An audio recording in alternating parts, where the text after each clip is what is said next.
On dit d'elle qu'elle forme la 6e région du continent. Substitut à l'état social introuvable, la diaspora africaine, c'est d'abord un poumon économique. Rien que par ses transferts de fonds, elle fait mieux que l'aide publique au développement. Agent de développement, elle assure un rôle de protection sociale, investit dans l'immobilier, parfois dans la création d'entreprises et d'emplois, tout ceci pour contribuer à la création de richesses sur le continent. Force de frappe économique, mais malheureusement politiquement timorée, muette, trop souvent. Et si la diaspora africaine s'engageait plus activement pour proposer une alternative rafraîchissante par des idées neuves, un renouvellement de la pratique et des hommes? Laurent Lesson y croit. Il vit depuis 19 ans en Suède où il a exercé de hautes fonctions. Mais aujourd'hui, son cœur bat pour son Togo natal où il a fondé un parti politique, le Parti social-démocrate togolais, en 2014. Avec lui, nous allons explorer les voies et moyens pour une politisation plus active de cette 6e région du continent africain. Merci à vous, Monsieur Laurent Lesson, d'avoir accepté notre invitation de participer à cette émission Décryptage. Alors, pour aller très vite au cœur de cible de ce que nous aurons abordé, est-ce que la diaspora, qui est une force de frappe économique, pourquoi est-ce qu'elle s'avère être un maillon faible politiquement? D'abord, je vous remercie aussi de m'avoir invité. Je pense que si je vais rentrer directement dans le vif du sujet pour répondre à la question, je pense que je voudrais d'abord diviser la diaspora africaine comme en général et comme togolaise en deux, ou sinon en trois. Nous avons la diaspora de l'opposition. Nous avons la diaspora des pouvoirs, c'est-à-dire des régimes au pouvoir. Et nous avons aussi la diaspora de « je ne veux rien, je suis venu pour chercher mon bonheur ». Tout dépend des motifs pour lesquels les uns et les autres ont été appelés à quitter leur pays de naissance. C'est ça. Alors, donc, quand nous prenons la diaspora de l'opposition, rien que le pouvoir. Donc, tout ce que nous voulons, c'est de prendre le pouvoir. Alors là, tout ce que les pouvoirs font, on ne considère pas. C'est pour cela d'ailleurs que l'opposition en question ne pense toujours pas présentement à s'impliquer à la politique nationale, à la politique de son pays. Sinon, que dit l'opposition ou bien la diaspora de l'opposition, c'est que nous attendons que cela change. C'est pour cela qu'aujourd'hui au Togo, on ne peut pas compter parmi la diaspora qui fait la politique ici au Togo. C'est difficile, on va les compter au bout de doigts, ça il faut le dire. Maintenant, la diaspora politique, c'est-à-dire la diaspora au pouvoir, qui sont du côté du régime, ont beaucoup intérêt parce que c'est cette diaspora qui bénéficie des gains du pouvoir. Donc, elle est très politisée. Elle est tellement politisée et c'est dans cette diaspora qu'il faut puiser, chercher certains qu'ils pensent qu'ils vont impliquer à la politique. Mais maintenant, la politique que joue cette diaspora du régime, ce n'est qu'une politique de gain, une politique de profit et non une politique économique pour investir dans le pays. La diaspora qui investit, c'est la diaspora. La politique ne m'intéresse pas, je suis venu pour chercher mon bonheur, et là, ils viennent pour s'implanter, ils viennent pour construire leur maison, ils viennent pour avoir ces petites sociétés et ne s'intéressent que ça. Bon, nous avons aussi cette diaspora de l'opposition qui dit aussi, ok, il faut quand même que je commence au moins à mettre quelque chose en place, et que si désormais, demain, je rentre au pays, pour que je puisse faire quelque chose. Mais, économiquement, ce qui se passe, c'est que nous envoyons de l'argent à nos familles. C'est ça qui est important. Un rôle social très important que joue toute la diaspora. Et maintenant, nous créons des organisations non gouvernementales pour pouvoir aider nos populations. Ça aussi, il y a beaucoup qui investissent dans ce cadre-là et finalement dans l'immobilier et aussi dans les petites et moyennes entreprises. Mais politiquement, il faut nous dire qu'on n'existe pas. Alors, qu'est-ce qu'il faut faire? C'est ça qui est la question. Moi, je suis tenté de vous demander ce que vous cette typologisation que vous voulez faire de la diaspora, elle est transposable à la situation réelle sur le territoire togolais. C'est par exemple, il y a des gens qui sont des agents du pouvoir en place, d'autres sont plutôt dans l'opposition, et il y aura une autre frange de population qui estime être des indécis, bon, ne pas vouloir choisir entre le bloc au pouvoir et le bloc qui s'oppose un peu. Donc cette diaspora-là est peut-être d'une certaine manière à l'image de ce qu'est la société togolaise ou la société africaine en général. Oui, je pense que oui, cette diaspora du milieu est ce qu'est la société togolaise, ça il faut le dire. Et vous savez, la famine, au fond, la pauvreté. Pour certains, c'est juste des migrants économiques qui sont partis, ou certains, ce sont des exilés politiques. Non, et je pense que la majorité, sinon, si nous allons dire 95% de la diaspora togolaise, ce sont les réfugiés économiques. Ça, il faut le dire. Combien sont les diasporas politiques? C'est peut-être une raison qui explique leur sous-politisation. Voilà. C'est pour cela que c'est difficile pour cette diaspora de rentrer en politique. La question de savoir combien sont dans ces pays d'Europe. Vous savez, quand je parle de la diaspora, je ne veux pas parler seulement de la diaspora européenne, ni américaine, mais parlons aussi de la diaspora africaine. Quand nous sommes dans les autres pays de l'Afrique, nous sommes aussi la diaspora. Quand nous quittons pour être au Bénin ou bien en Côte d'Ivoire, bon, nous représentons aussi la diaspora là. Mais quand nous parlons de l'Europe, quand nous allons dans ces pays, ou en Amérique, ou au Canada, on ne s'implique pas à la politique. C'est là la politique locale là-bas. La politique locale là-bas. Non. C'est ça ce que je dis. Il faut d'abord rentrer dans cette politique, apprendre la politique, prendre goût à la politique pour pouvoir dire, ah mais non, il manque quelque chose chez moi. C'est un peu le drame des migrants, d'être déchirés entre deux terres. Voilà. Et ne pas parfois avoir la force de choisir. Justement, ne pas avoir. Mais normalement, si même on s'émigre, domaine économique, si c'est pour la pauvreté, mais il faut quand même rentrer dans ces genres de politique, apprendre et voir comment peut-on développer son propre pays. C'est ce qu'a fait certains pays. Si je veux vous dire, la Suède. C'est votre expérience personnelle, par exemple. Oui. Vous avez été engagé dans un parti vraiment engagé. suédois. Je suis rentré en Suède, voilà, aujourd'hui, ça fait 19 ans, jour pour jour. Je suis rentré en Suède le 6 mai 1997. Je suis parti de Bénin comme réfugié le 5 mai 1997 et arrivé en Suède le 6 mai 1997. Déjà, après, en juin, j'ai commencé à apprendre le suédois. C'est obligatoire. Donc, comme l'État suédois, je dis bien l'État suédois, m'a enregistré comme un réfugié politique. Donc, immédiatement, ils m'ont mis... Vous bénéficiez d'un statut de réfugié, de protection qui vont avec. Oui, je l'ai déjà avant d'arriver dans le pays. Voilà. Alors, donc, ils m'ont déjà mis à l'école de langue. Donc, j'ai commencé à apprendre le suédois immédiatement, avant que mes enfants et ma femme commencent aussi l'école. Donc, comme acteur principal, ils m'ont mis à l'école. 5 mois après, je suis devenu membre du Parti social-démocrate suédois. Parce que je me suis dit... Vous étiez engagé politiquement ici d'abord. Politiquement, c'est la première des choses.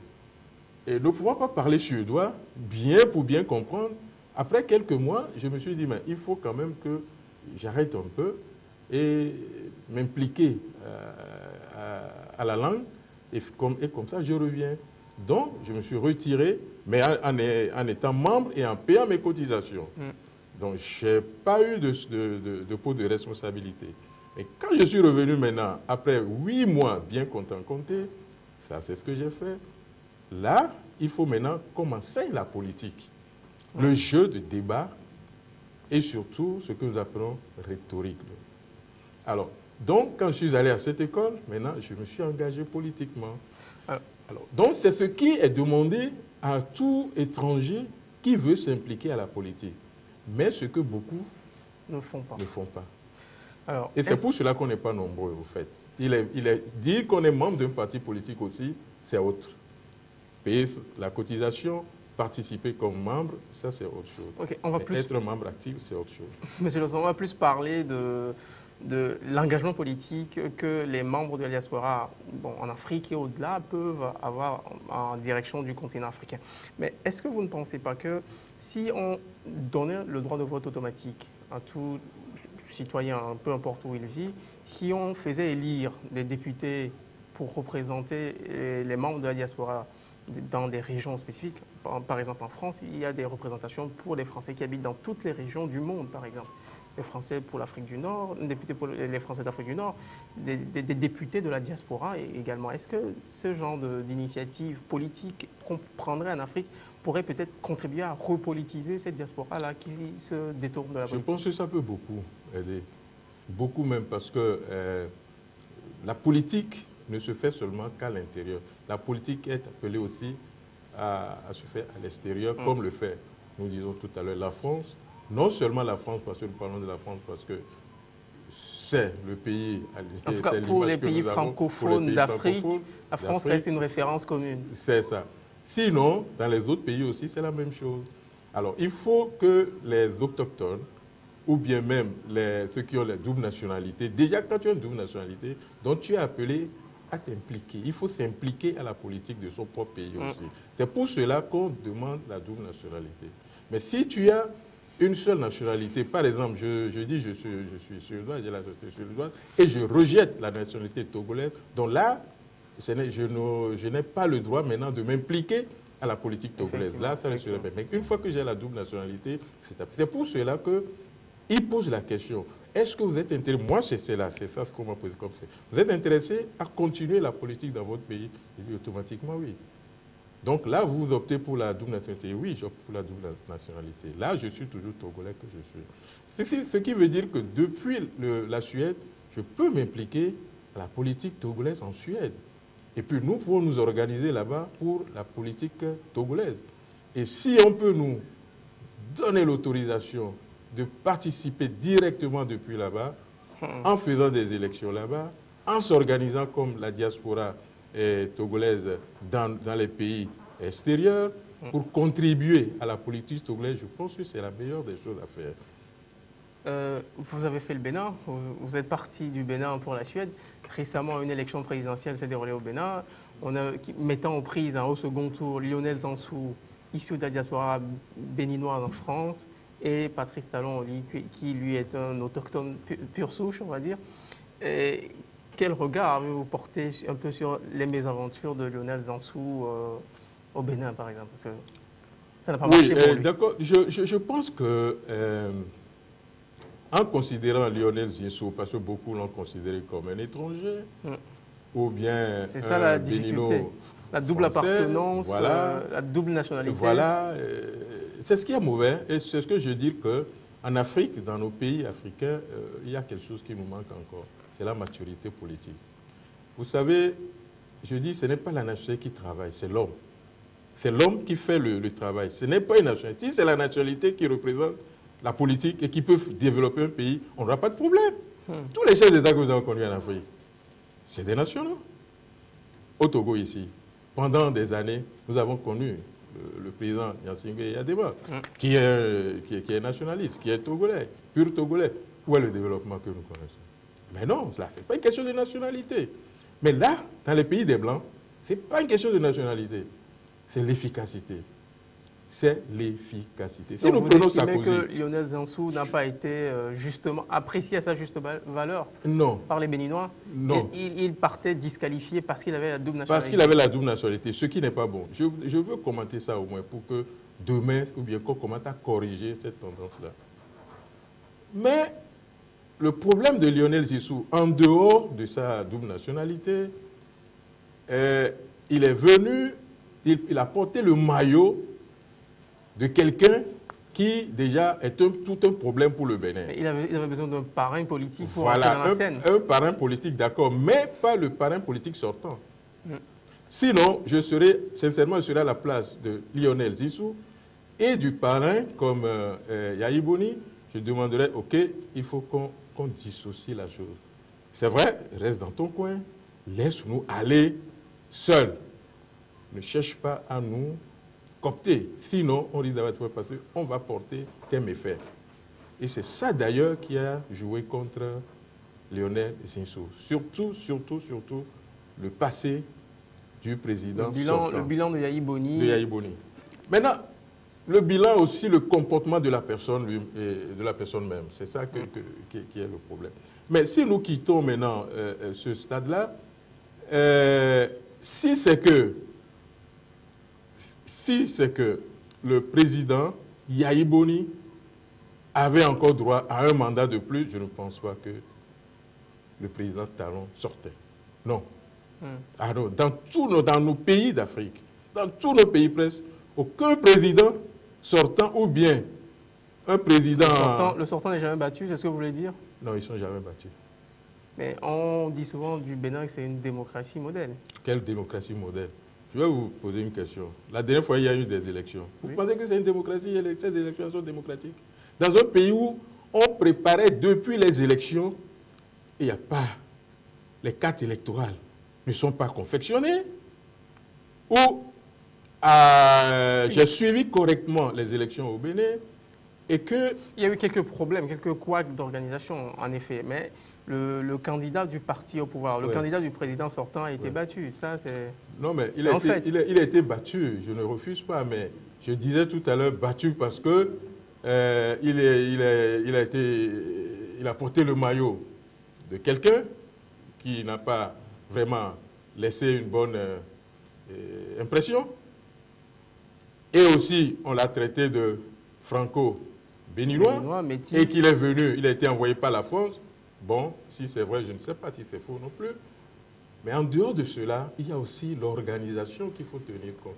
C'est pour cela que quand nous allons parler de démocratie, je ne pense pas que c'est des élections démocratiques. Parce que d'abord, il faut que les institutions fassent leur travail démocratiquement correct. Vous apportez une lecture assez scandinave de la démocratie, parce que les démocraties scandinaves sont réputées être les plus parfaites au monde. Hein. C'est des systèmes politiques assez performants, on va dire. Mais bon, en Afrique, selon les standards locaux, nous estimons que le Bénin... quand un système arrive à générer régulièrement de l'alternance, on estime que voilà, c'est passablement démocratique. C'est pour cela que je dis l'alternance là, c'est parce que Yahi Boni ne continue plus le pouvoir. Oui, c'est parce que Yahi Boni n'a plus le droit d'aller aux élections. Et c'est pour cela. Si Yahi Boni passait, il n'aura pas vraiment ces élections.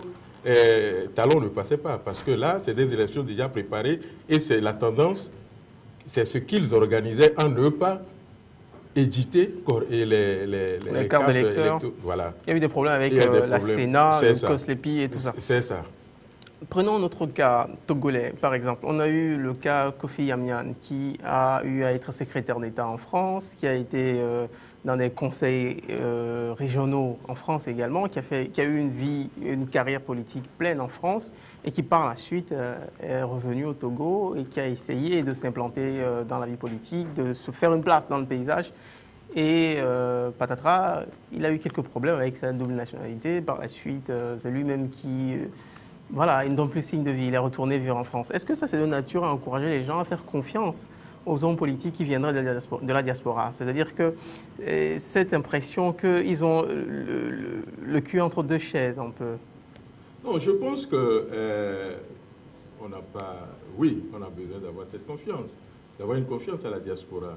Et si nous allons fouiller la vie de ceux qui gouvernent ici au Togo, je ne pense pas que leur vie est meilleure que la vie de Kofi Yamyan.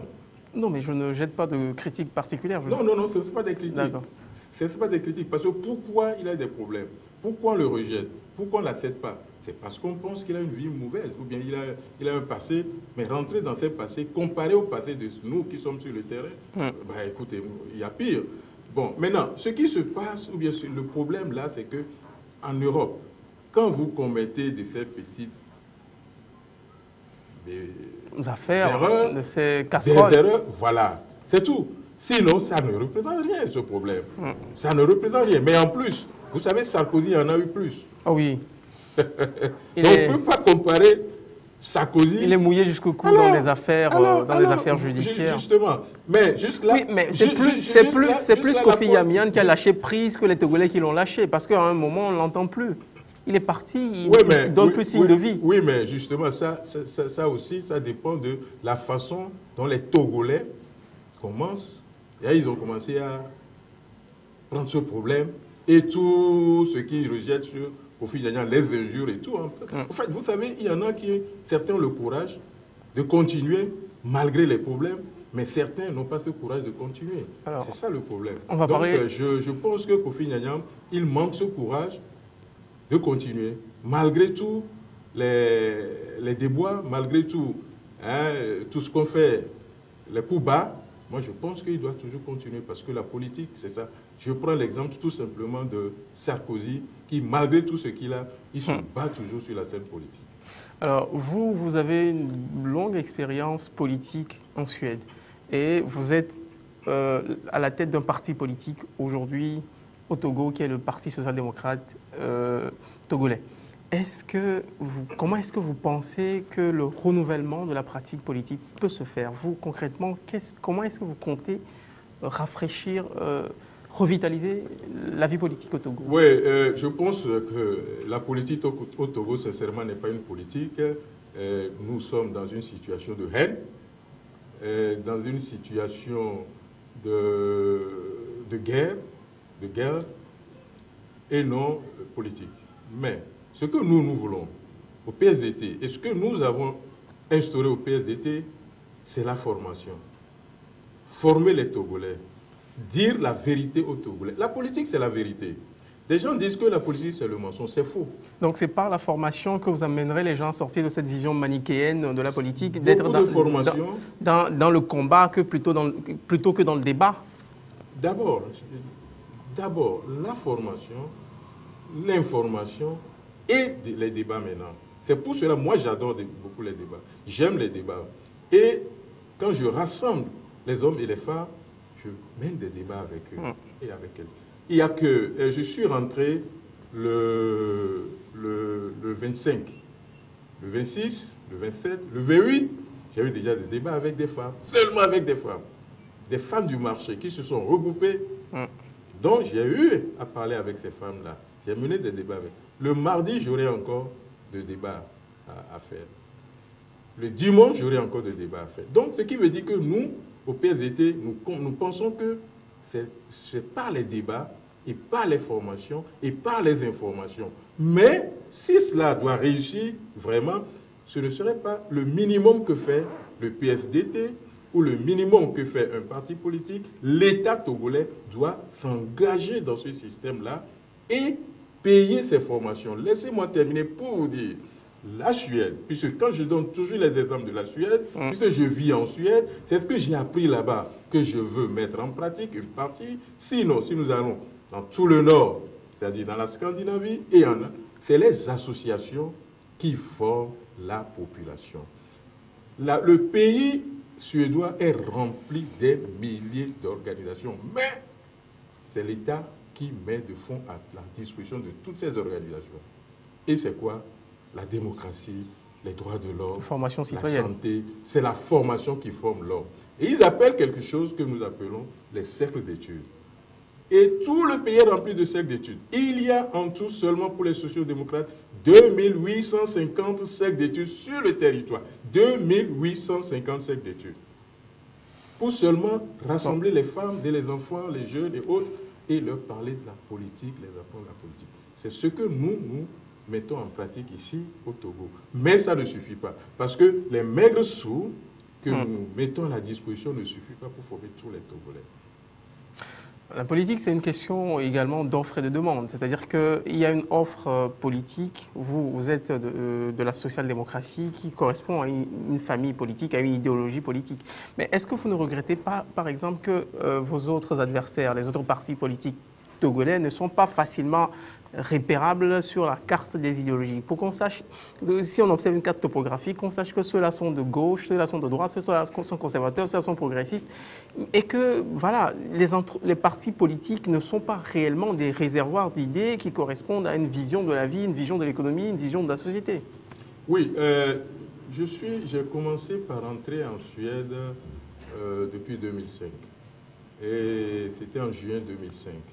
Et en 2005 et juillet 2006, j'ai tenu la première conférence sur le Togo, et que c'est Mme Loretta, qui était ministre de la démocratie et des droits de l'homme, en ce temps-là, qui a inauguré cette conférence. Là, j'ai dit, au Togo, on ne connaît pas d'idéologie politique. Tout le monde fait la politique, mais on ne connaît ni la gauche. C'est un peu des boutiques, c'est un peu des boutiques politiques que les gens ouvrent, pas des partis, des organisations avec une structure idéologique. Merci, merci, ça c'est vrai. Je ne veux pas dire ça qu'on me dise que, bon, que je suis en train d'attaquer mes frères de partis, mes frères, c'est-à-dire les autres partis politiques, mais c'est vrai. C'est vrai parce que je me dis quelque part, si la politique doit marcher dans notre pays ou en Afrique, il faut au moins que la gauche se déclare, il faut que la droite se déclare, il faut que les centristes se déclarent. Je m'excuse quand je vais parler tout de suite du parti de Philbert Atisso, qu'il m'excuse de prendre son parti comme exemple. Lui, il parle de la salubrité de la plage de Lomé. Il a raison. Quand vous passez là-bas, il faut voir ce que c'est. Ça pue. Et c'est la ville. Et nous parlons de Togo du 3e millénaire, Togo de 2016. C'est malheureux. Mais des hommes et des femmes ne comprennent pas. Qu'est-ce qu'ils disent?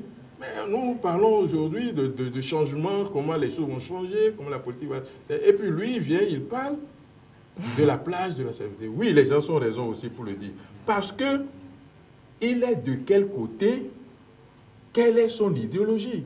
Si il a une idéologie... panafricaniste, à ce qui paraît. Oui, un parti panafricaniste. Patriotique, non. parti patriotique. Non, moi, je pense que s'il veut parler de ce qu'il parle aujourd'hui, il faut d'abord qu'il soit du côté des Verts. Des Verts, qu'on parle de milieu. Un parti écologiste. Un parti écologique. Là, maintenant, il a sa raison. Et c'est là qu'il va peser dans la balance pour expliquer aux gens le pourquoi. Donc, cette absence moi, c'est ça. Cette absence de différenciation idéologique entre les partis explique un peu également le fait que la scène politique, le paysage politique donne l'impression d'être bloqué. Le Togo, ça fait depuis les années 90, nous avons du mal à réaliser l'alternance. Oui, qu'est-ce qui explique selon vous? Oui, justement, puisqu'on n'a pas de bord, le bord que nous avons au Togo, c'est présidentiel. Le pouvoir contre l'opposition. Contre l'opposition. Je regrette. Et quand on me pose cette question, on me dit, mais vous êtes quel bord? Ça m'énerve. Je dis, mais vous posez quelle question? Je ne suis d'aucun bord. Je suis du bord des Togolais. Je suis pour le Togo. Parce que aujourd'hui, qu'on nous dise que l'UNI est de la gauche, c'est-à-dire qu'on ne m'interdise pas de travailler avec l'UNI. Je suis obligé. Je suis obligé. Parce que vous êtes également de la gauche. Voilà. Quelle qu'en soit la tête de l'UNI, quelle qu'en soit la tête du FOC, quelle qu'en soit la tête et quelles qu'en soient les bévues, je suis avec lui parce que nous sommes de la gauche. Alors, quelle stratégie concrètement mettre en œuvre, par exemple, pour... Si l'ANC est de la gauche, se déclare partie de la gauche, le jour des élections... Je crois l'ANC est attachée à l'international socialiste, à ce qui paraît.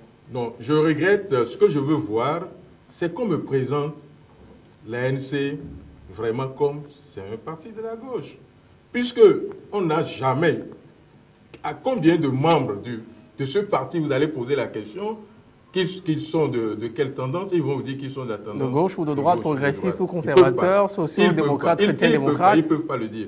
Mais va poser la question à tous ceux qui sont intéressés au PSDT ou bien qui sont dans le PSDT. Ils vous diront que nous sommes des sociaux-démocrates, nous sommes de la gauche. Ils vont commencer par te réciter parce que nous donnons des formations, nous expliquons ce qui nous sommes.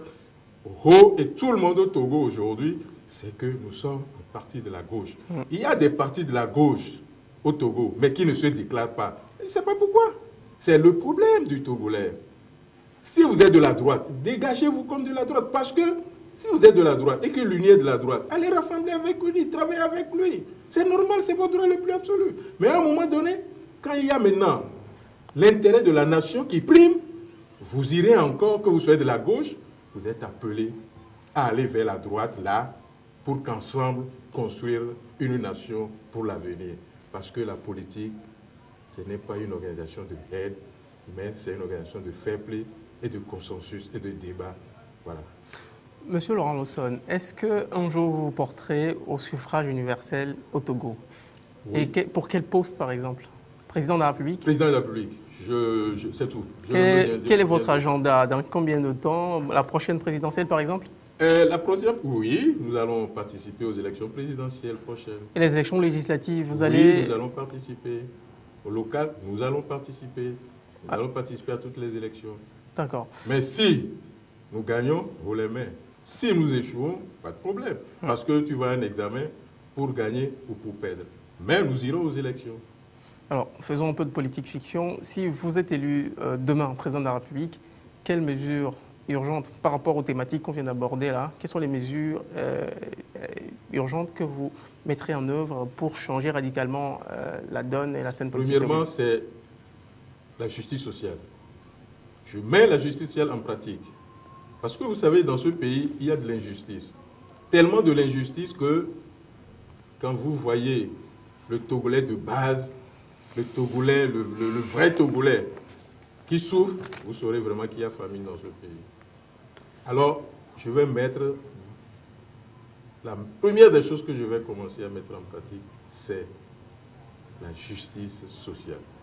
Et dans cela, nous avons l'école, non même pas l'école, l'enseignement gratuit. L'enseignement, je dis, gratuit. C'est-à-dire de la crèche jusqu'à l'université.